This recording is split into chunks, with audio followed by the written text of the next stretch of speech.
Assalamualaikum warahmatullahi wabarakatuh.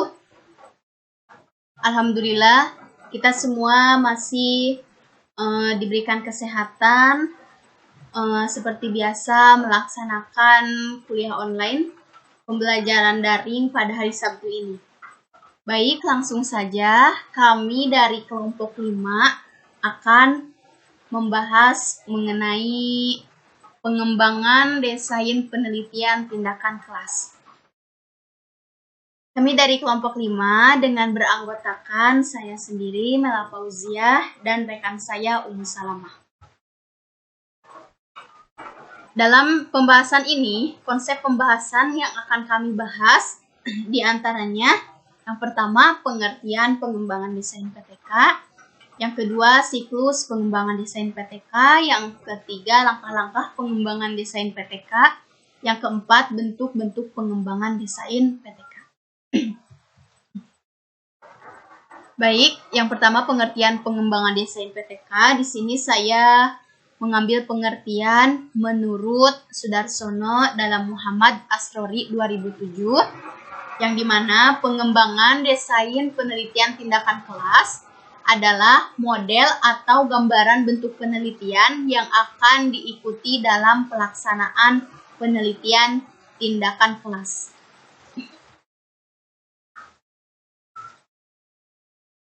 Pengembangan desain PTK tersebut dapat dilakukan untuk semua mata pelajaran di kelas tersebut, terutama yang di dalamnya terdapat praktek.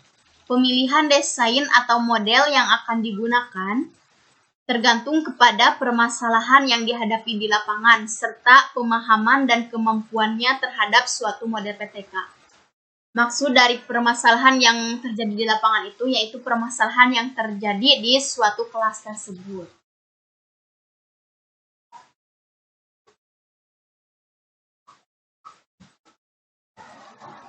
Selanjutnya, siklus pengembangan desain PTK.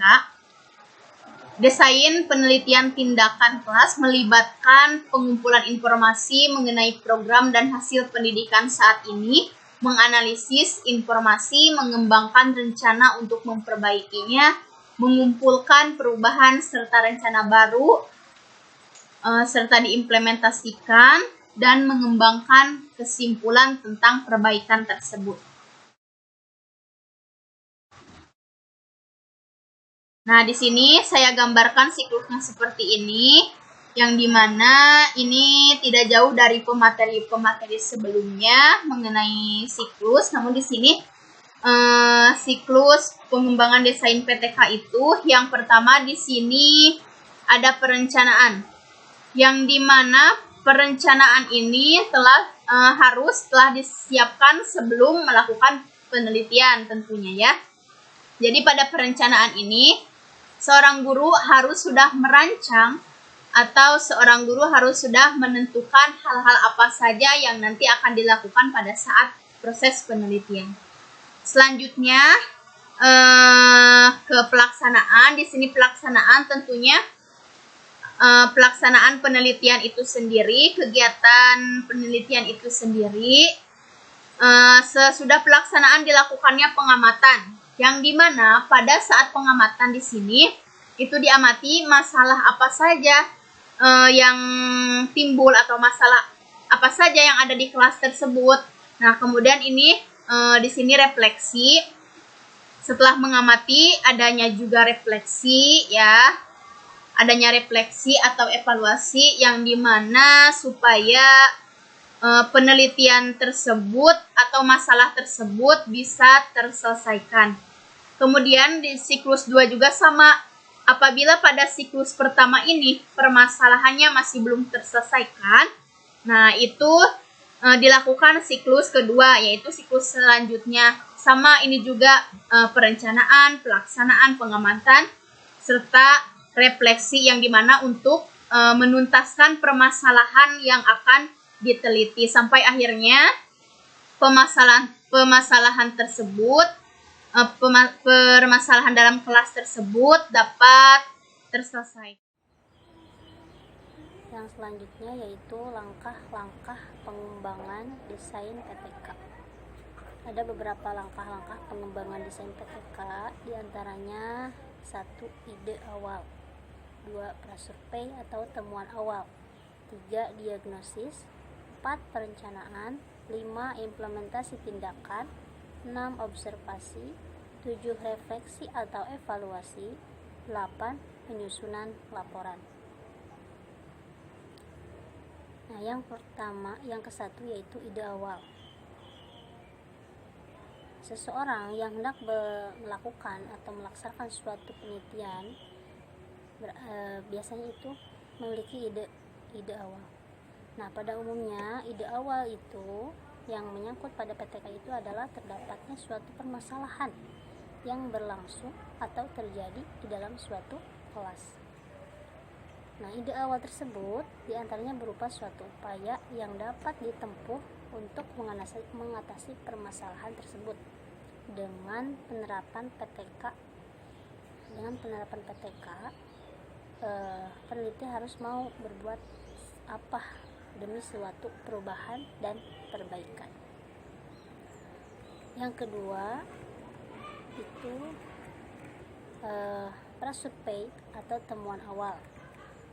Prasurvei itu dimaksudkan untuk mengetahui secara detail kondisi yang terdapat di suatu kelas yang akan diteliti, seperti kemajuan belajar, sikap siswa, sarana prasarana sekolah, dan lain-lain.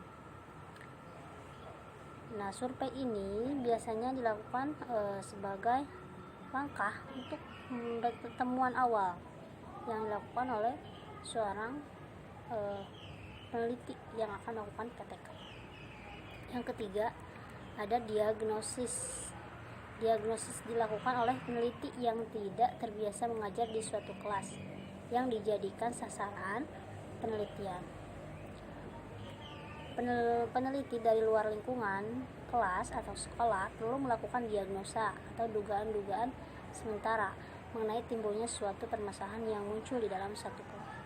Dengan diperolehnya hasil diagnosis, peneliti PTK akan dapat menentukan berbagai hal, misalnya strategi pengajaran, media pembelajaran, dan materi pengajaran yang tepat dalam kaitannya dengan implementasinya PTK.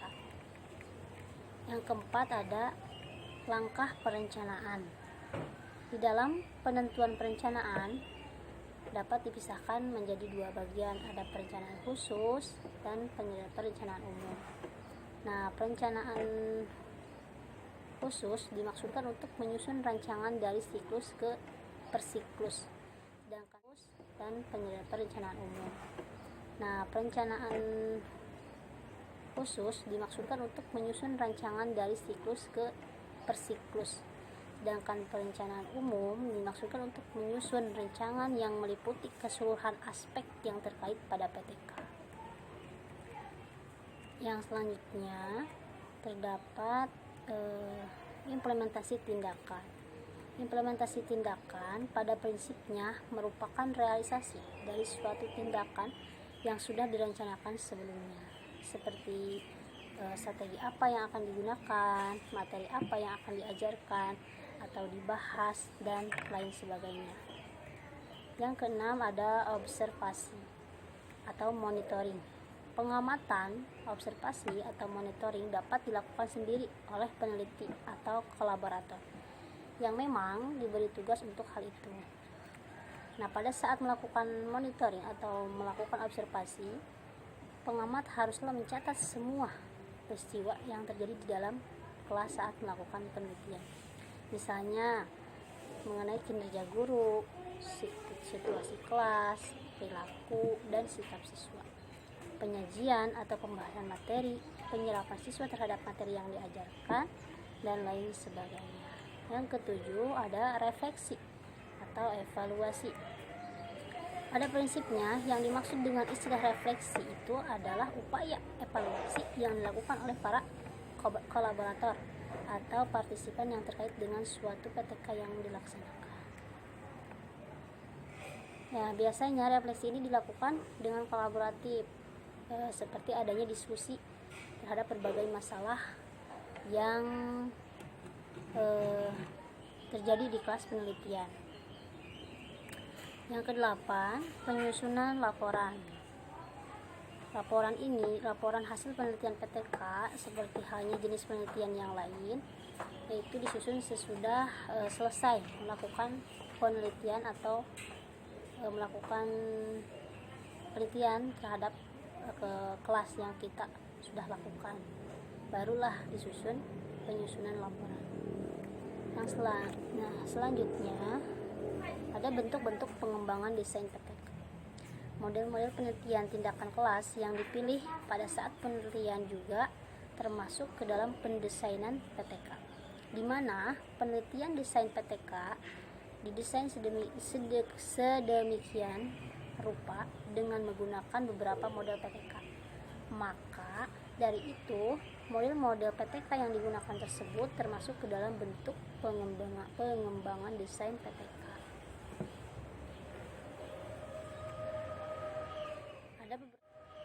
Ada beberapa bentuk pengembangan desain PTK. Yang pertama, bentuk pengembangan desain PTK dengan menggunakan model Chemist dan MC Togart. Merupakan pengembangan dari model yang dikenalkan oleh Kurt Lewin. Perbedaannya terletak pada komponen action dan observing dijadikan satu komponen.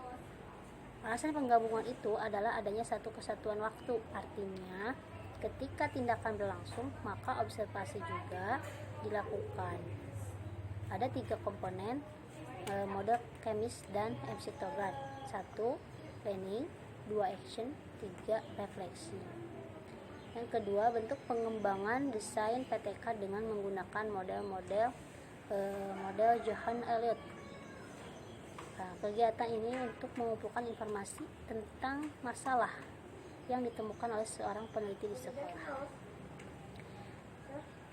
Model ini juga merupakan pengembangan dari konsep dasar Kurt Lewin. Ini diawali mengidentifikasi masalah yang ada pada hakikatnya. Bagaimana pernyataan yang menghubungkan antara gagasan atau ide dengan pengambilan tindakan. Ketiga, untuk pengembangan desain PTK dengan menggunakan model Kurt Lewin. Pada model Kurt Lewin meliputi 4 komponen. Yang ke-1 perencanaan, kedua tindakan, keempat pengamatan, yang ketiga pengamatan, yang keempat refleksi. Refleksi ini dilakukan untuk mengetahui kekurangan, kelemahan, dan ketidakberhasilan tindakan yang telah dilakukan. Model Kurt Lewin juga merupakan menjadi acuan pokok atau menjadi kerangka dasar dari adanya berbagai model penelitian tindakan kelas yang lainnya.